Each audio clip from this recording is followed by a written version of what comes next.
Good afternoon friends, Shri ગણેશાય નમઃ. નમસ્કાર. Next lecture છે વસનામ. તો વસનામની અંદર જે છે એના વર્નેક્યુલર નેમથી આપણે સ્ટાર્ટ કરીશું. તો સંસ્કૃતમાં એને શું કહેવાય છે? વસનામ કહેવાય છે. હિન્દીમાં શું કહેવાય છે? એને મીઠા વિષ કહેવાય છે. કેમ? કારણ કે એનો જે ટેસ્ટ છે એ મીઠો છે, અને જ્યારે કોઈ વ્યક્તિને આપણે વસનામ આપીએ તો એ જે છે આખે આખું ખાઈ જાય પણ એને ખબર ના પડે, એટલું બધું એ સ્વીટ છે. ઇંગ્લિશમાં એને એકોનાઇટ કહેવામાં આવે છે. લેટિન નેમ એનું એકોનિટમ ફેરક્સ છે. ઓકે. બીજું કહે છે કે મોંગ્સ હુડ પણ કહેવામાં આવે છે, સાપની ફેણ જેવું છે. ઓકે. બીજું હેલ્મેટ ફ્લાવર, હેલ્મેટ જેવું છે. ક્વીન્સ ઓફ પોઈઝન છે, વિષની રાણી છે, કારણ કે આની ઇફેક્ટ જે છે સૌથી વધારે છે, એટલા માટે જ આપણે એની અગ્રતા ક્રમ ફર્સ્ટ આપ્યો છે. અને ચોથું છે કે લેપર્ડ્સ બેન પણ એને કહેવામાં આવે છે. કેટલાક ઇમેજ જોઈ લઈએ આપણે. તો જુઓ, એના ઇમેજની અંદર અહીંયા જુઓ, એકદમ જે છે વાદળી કલરના, જાંબલી કલરના, પર્પલ કલરના એની અંદર ફ્લાવર્સ રહેલા છે.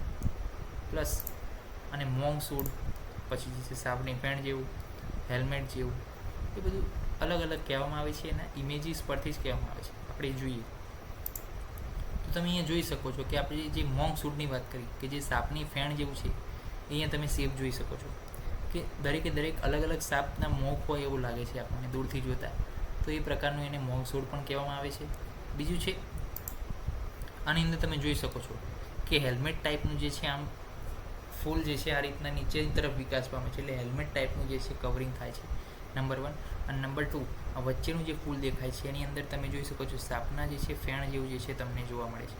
તો આ જે છે એના સ્વરૂપ, એના જે છે આકૃતિ ઉપરથી આપણે એને ઓળખતા હોઈએ છીએ.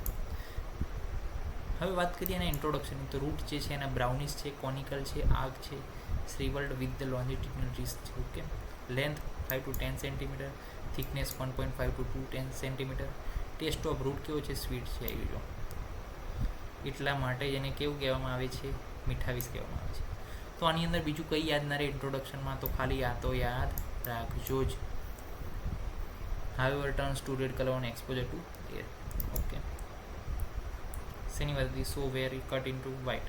તો જો, જ્યારે પણ એને કટ કરીએ છીએ ત્યારે વ્હાઇટ હોય છે, પરંતુ જ્યારે હવાના કોન્ટેક્ટમાં આવે છે ત્યારે જે છે રેડ કલરના થઈ જાય છે રૂટ.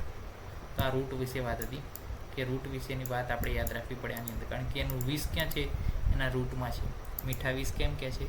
કારણ કે એ ટેસ્ટ ઓફ રૂટ છે, એટલા માટે. તો રૂટ આમ વ્હાઇટ હોય છે કટ કરીએ ત્યારે, પરંતુ after the cutting turns to red colour on exposure to air.